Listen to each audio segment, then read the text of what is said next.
Touchdown Seahawks! Shaun Alexander! Sometimes, barring unforeseen circumstances, it's pretty easy to tell who's going to be in the Hall of Fame. Anyone who watched Dan Marino, Jerry Rice, or Barry Sanders had no doubt in their minds that they'd be enshrined in Canton once they finished playing. And yet, there is a tier of players below them. Those guys who bordered on stardom, but unfortunately, just weren't good enough for immortality. When they took the pads off for the final time and the cheering stopped, fans quickly forgot about them. So today, how about we look at 15 players who fans forgot were superstars?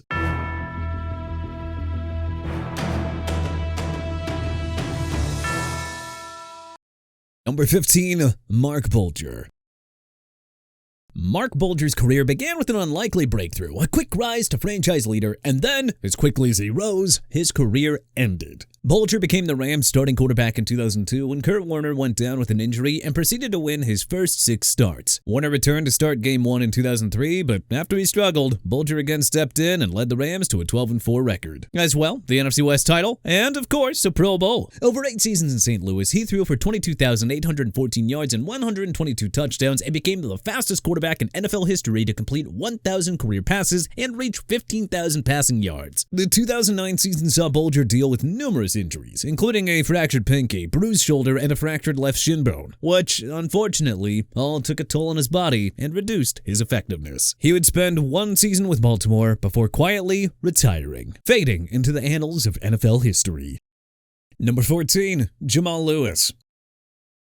At the height of his career, Jamal Lewis was nearly unstoppable. From 2000 to 2009, he was one of the most dominant running backs in the league. And if he had had just a little better health, perhaps he would be in the Hall of Fame. A bruising physical runner with breakaway speed, Lewis compiled quite the resume, which included 10,607 rushing yards, 58 rushing touchdowns, 1,879 receiving yards, and 2003 AP Offensive Player of the Year award, as well as a Super Bowl championship. His rushing feats included being 3rd all-time with 2,066 rushing yards in a season and 2nd all-time with 295 rushing yards in a single game. Lewis finished out his career with 3 seasons in Cleveland, where he had 2 additional 1,000-yard rushing seasons before lingering injuries took effect. Suffering from post-concussion issues and brain trauma, Lewis was advised to retire after medical scans showed abnormalities in his brain, thus cutting short a potentially great career.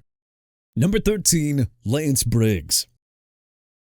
Looking at the career of Lance Briggs, one sees a player who has easily earned a first ballot entry into the Hall of Very Good. Despite being one of the best for over a decade, he's often overlooked when discussing the best linebackers from 2000 to 2020. It's not that the Bears were a bad team. In fact, they were actually pretty good, including making a run to Super Bowl 41. And Briggs was a consistent member of the defense for 12 years, playing at least 15 games in 10 of his seasons in Chicago. He finished his career with 1,181 combined tackles, 16 interceptions, 19 forced fumbles, 7 fumble recoveries, 5 defensive touchdowns, and 7 consecutive Pro Bowl selections. The problem blocking greater recognition for Briggs is, well, he was overshadowed by several other Hall of Fame linebackers from his era, including teammate Brian Urlacher. Who knows, perhaps if he played on a different team, he'd be talking about a Hall of Fame career. Number 12, Priest Holmes.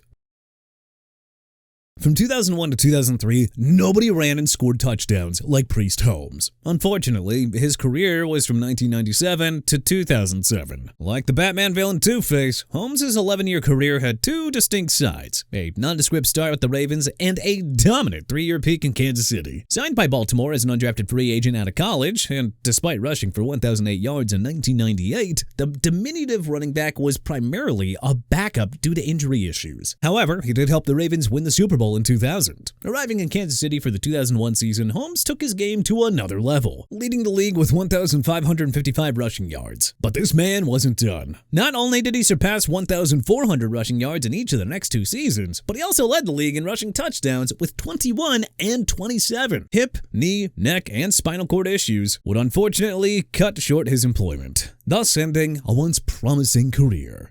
Number 11, Amani Toomer.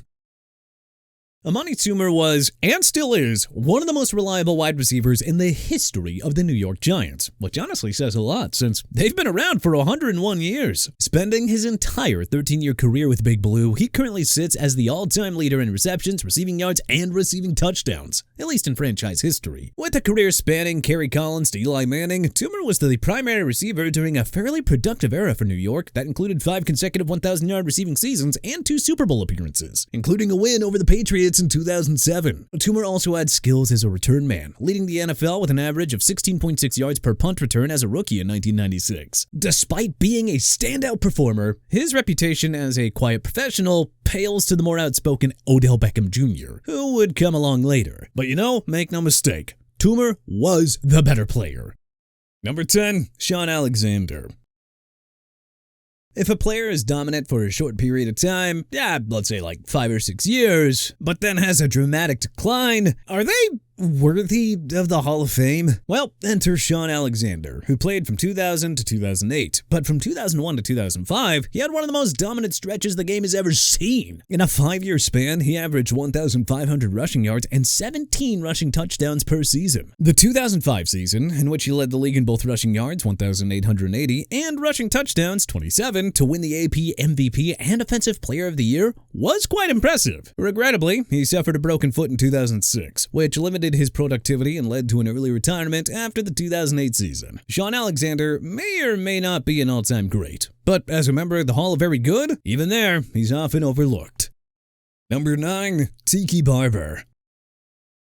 For 10 years, Tiki Barber was a forceful running back for the Giants, ending his career as New York's record holder for yards from scrimmage in a season with 2,390 and the team's all-time leading rusher with 10,449 yards, in addition to 5,183 receiving yards and 68 total touchdowns. As a dual threat out of the backfield, he is one of only 3 players to hit 10,000 rushing yards and 5,000 receiving yards in a career. Despite having his 2 best seasons in 2005/2006, rushing for 1,860 and 1,662 yards respectively, Barber decided to step away from the game. The physical grind and strict rules and demanding practices under head coach Tom Coughlin led to burnout and a loss of passion for the game. In addition, he was offered a lucrative broadcasting job during his final season. Before stepping away, Barber was one of the best dual-threat running backs to ever grace the NFL field.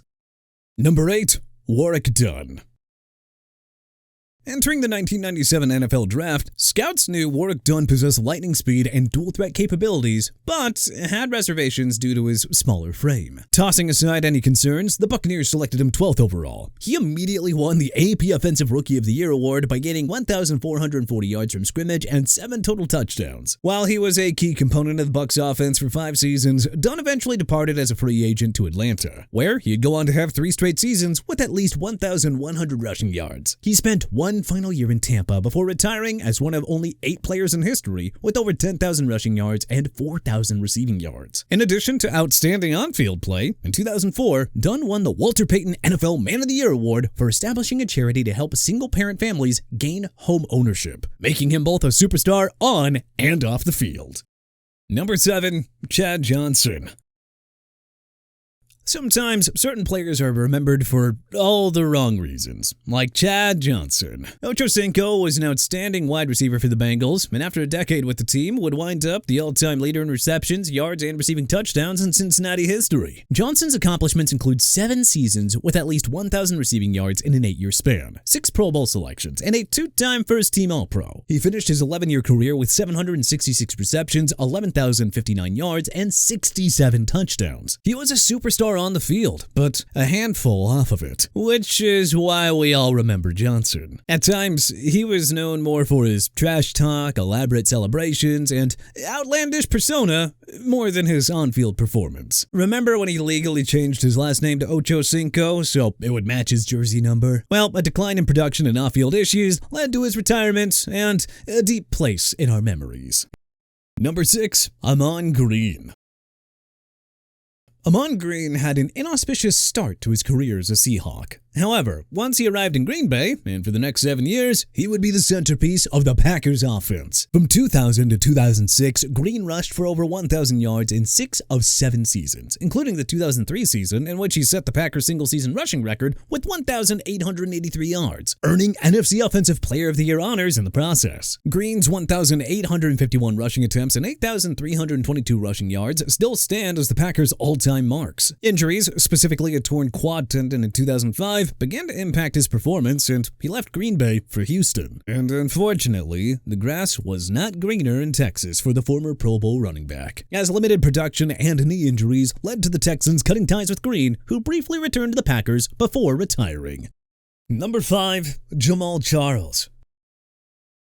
For 5 seasons, Jamaal Charles looked destined for greatness. Unfortunately, it's the other 6 seasons that really hurt his legacy. Charles spent 11 years in the NFL, 9 of them with Kansas City, and would go on to set both team and NFL records. He would earn 4 Pro Bowl nods, 2 first-team All-Pro honors, and a 4-time team MVP, as his 7,260 career rushing yards would set the Chiefs' career record. Charles' 2013 season was fairly impressive, as he rushed for 1,287 yards while leading the league in rushing touchdowns and total touchdowns with 12 and 19 respectively, and leading all running backs with 693 receiving yards. In December of that year, Charles rushed for 5 touchdowns in a single game. More impressive might be his effectiveness though, as he holds the NFL career record for yards per carry with a 5.4 average. Charles would spend time in Denver and Jacksonville, but unfortunately, injuries would lead to retirement. Number 4. Steven Jackson.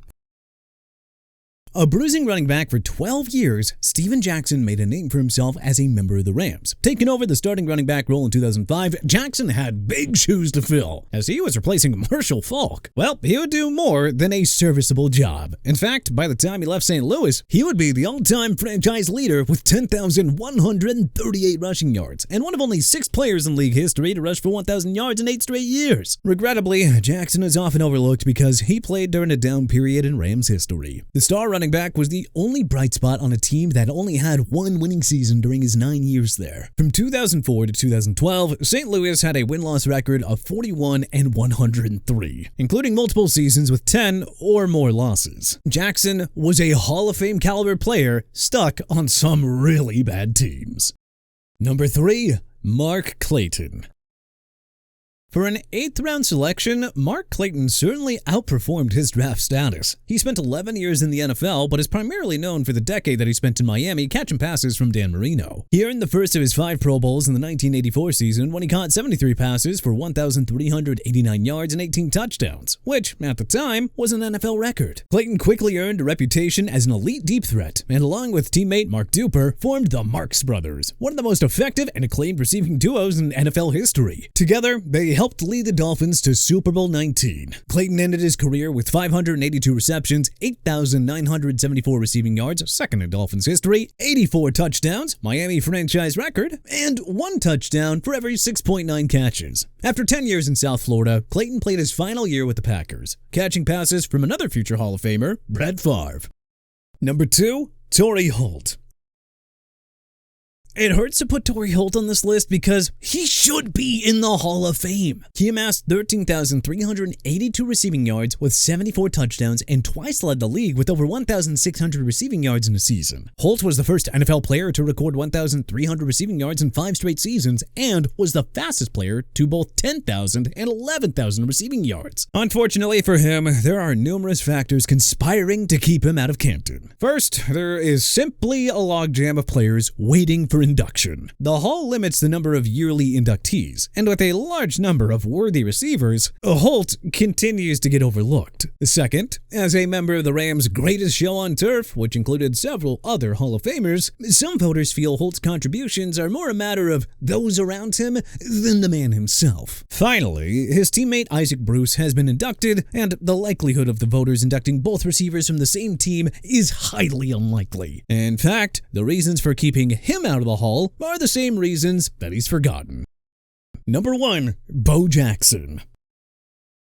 Bo Jackson was one of the most electrifying athletes in the NFL, if not the sports world. If only his career had not been cut short due to injury. Sound like hyperbole? Well, it's not. Younger fans might not know the legend and think it's an over-exaggeration, but they fail to realize just how incredible Bo actually was. At first glance, his career stats don't look that impressive. 515 carries, 2,782 rushing yards, 16 touchdowns, 40 receptions, and 352 receiving yards in 38 games. But younger fans may not know that Jackson only played half a season due to his obligations to the MLB. Yet he was known for explosive plays, like holding two of the longest runs in Raiders history, or the Monday night game in 1987 when he rushed for 221 yards on 18 carries. What could have been came to an end when a severe hip injury forced Jackson's retirement from both worlds. Bo knew football, but unfortunately, Bo didn't know how to stay healthy. But hey, what other NFL players have people forgotten were superstars? Were there any other names that we should have included on this list? Let us know in the comment section below. If you like this video and learned a thing or two, then hey, clicking the like button helps us out a ton. And you know, we really appreciate it. If this is your first time coming around to TPS though, then subscribing is a great idea, because we put out videos like this every single day. But as always, thanks for watching, and we'll see you guys next time.